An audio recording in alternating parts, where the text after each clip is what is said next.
Hey guys, welcome back to Kids Central Church Online. I'm so glad you've joined us on this beautiful Sunday, and I hope you were able to get outside this past week and explore God's creation. Did any of you guys get a chance to do the scavenger hunt? I hope so, and I hope you were able to find all of those things on the list.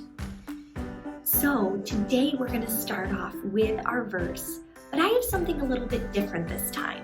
I'd like to show you guys some actions to help you memorize the verse.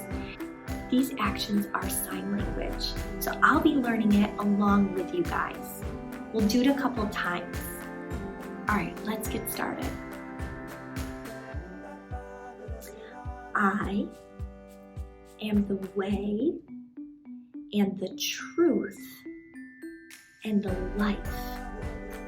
No one comes to the Father except through me. All right, you think you could do that? Let's try it again. I am the way and the truth and the life. No one comes to the Father except through me. All right, let's try it one more time. I am the way and the truth and the life. No one comes to the Father except through me. John 14, verse 6.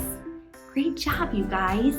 You can practice that throughout the week, and hopefully those signs will help you.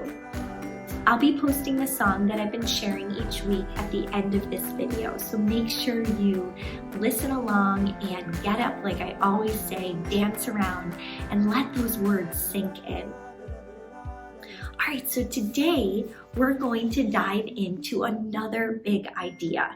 Last week we studied about how God created the world. So today we are going to learn about how God creates man and woman. On the sixth day of creation, God said, "Let us make man in our image."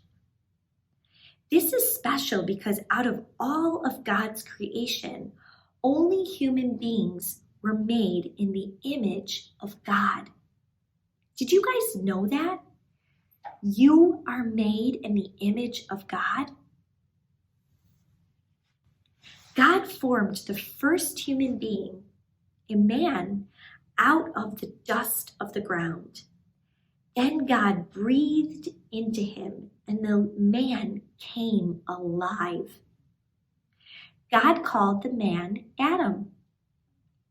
He planted a very special garden for Adam to live in, a place called Eden.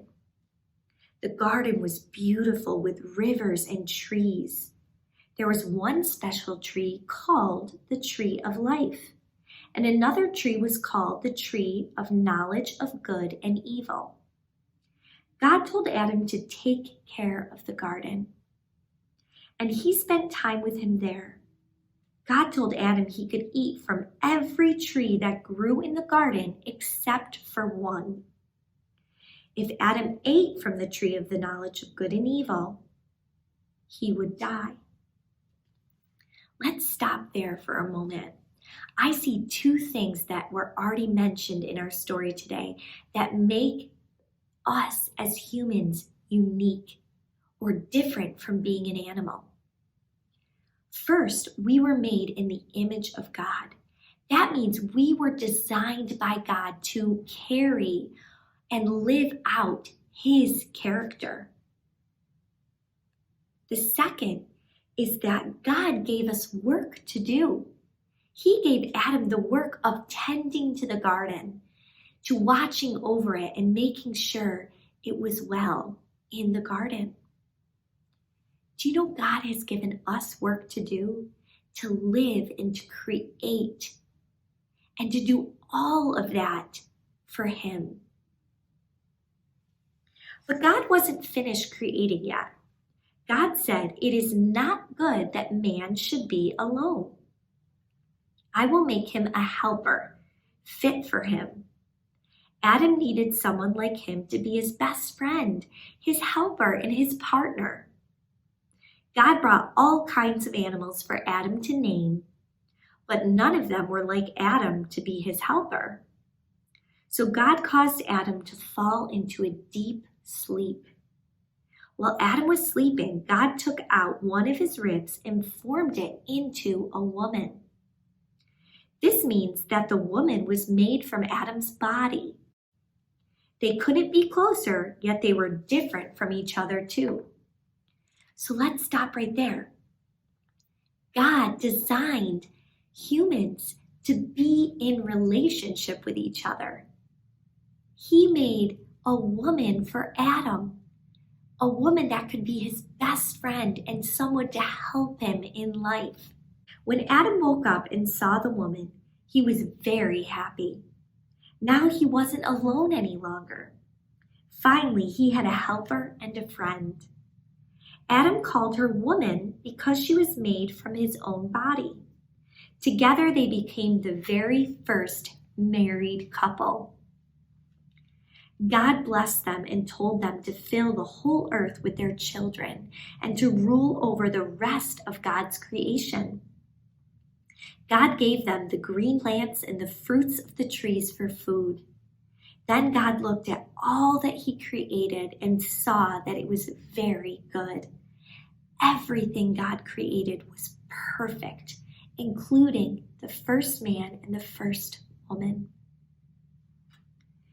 This is how the heavens and the earth, the water and sky, and everything that fills them were created. When God was finished on the seventh day, he rested from his work. God calls us to rest too, to take time out to stop working and to just rest. Did you know that creation is so amazing that just one look at it in all its wonder tells us that God is real and powerful? Do you know King David? Do you remember him from the Bible? He was the one who fought Goliath, and he wrote many psalms, which are songs that he sung about God. One of those songs, he said, "The heavens declare the glory of God, and the sky above proclaims his handiwork." The Apostle Paul, we've talked about him before, said that God's creation is so amazing that no one can doubt that God is real. Ever since the very beginning of the world, we can see that God is powerful just by looking at the things he has made.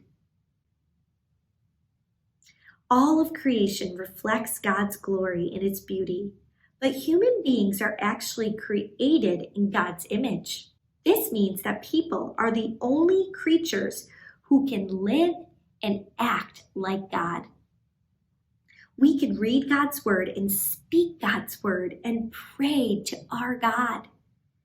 We can write poems, create pictures, and do countless things that none of the animals can do.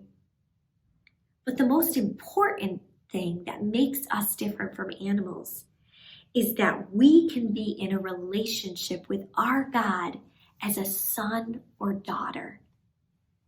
We've talked about that before.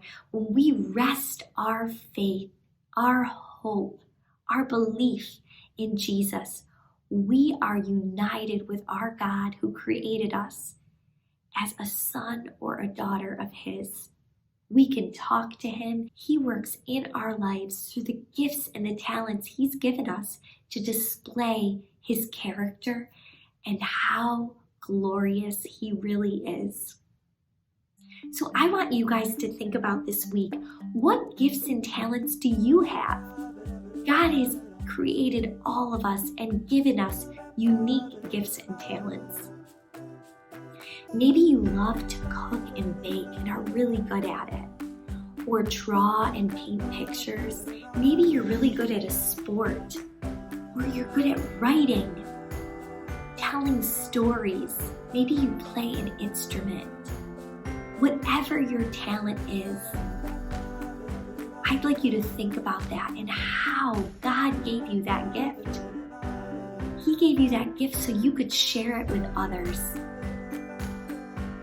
And ultimately, so you could tell others about the God who created you. That is our big idea for today. And I want you to remember that you too are God's special creation. So I hope you have a wonderful week, and I will see you guys back here next Sunday for another Kids Central Church Online.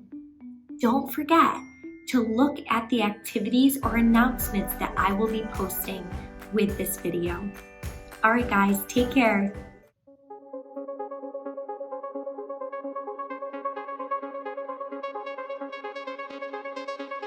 Father God of the universe, you sent your Son to die for us. He gave up his life to set us free. Jesus, the Son of God, he rose again from the dead. He made a way to set us free. So I leave my life in your hands, 'cause you will complete what you started. I remember what you said. And you said, I am the way and the truth and the life, and no one comes to the Father except through me. I am the way and the truth and the life, and no one comes to the Father except through me.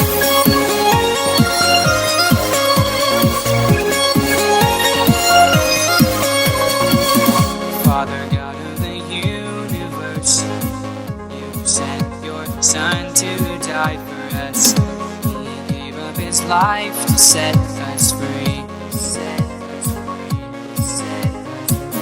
Jesus, the Son of God, he rose again from the dead. He made a way to set us free.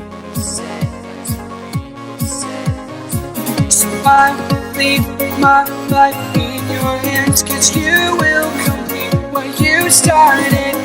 I remember what you said.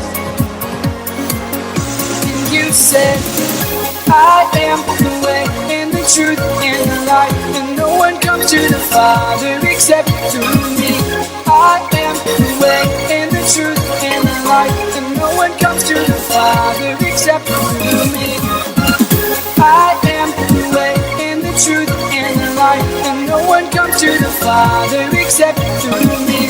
I am the way and the truth and the life, and no one comes to the Father except through me. I am the way and the truth and the life, and no one comes to the Father except through me. I am the way and the truth and the life, and no one comes to the Father except through me.